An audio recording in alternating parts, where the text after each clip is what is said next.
Demian by Hermann Hesse. Prologue. I cannot tell my story without going a long way back. If it were possible, I would go back much farther still, to the very earliest years of my childhood, and beyond them to my family origins. When poets write novels, they are apt to behave as if they were gods, with the power to look beyond and comprehend any human story, and serve it up as if the Almighty himself, omnipresent, were relating it in all its naked truth. That I am no more able to do than the poets. But my story is more important to me than any poet's story to him, for it is my own, and it is the story of a human being, not an invented, idealized person, but a real, live, unique human being. What constitutes a real, live human being is more of a mystery than ever these days, and men, each one of whom is a valuable, unique experiment on the part of nature, are shot down wholesale. If, however, we were not something more than unique human beings, and each man jack of us could really be dismissed from this world with a bullet, there would be no more point in relating stories at all. But every man is not only himself, he is also the unique, particular, always significant, and remarkable point where the phenomena of the world intersect once and for all, and never again.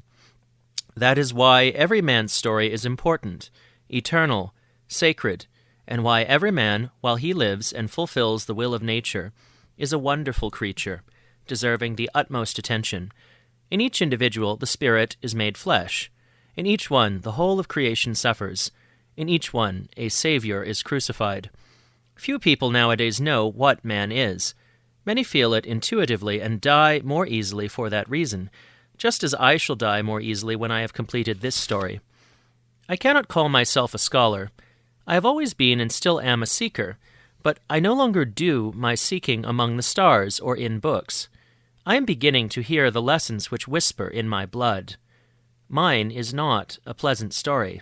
It does not possess the gentle harmony of invented tales.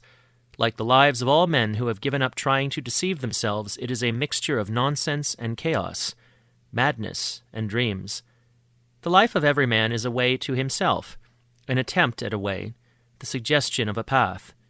No man has ever been utterly himself, yet every man strives to be so, the dull, the unintelligent, each one as best he can.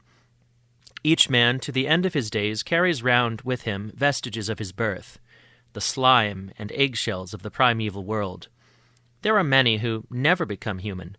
They remain frogs, lizards, ants. Many men are human beings above and fish below, yet each one represents an attempt on the part of nature to create a human being. We enjoy a common origin in our mothers. We all come from the same pit. But each individual, who is himself an experimental throw from the depths, strives towards his own goal. We can understand each other, but each person is able to interpret himself, to himself alone.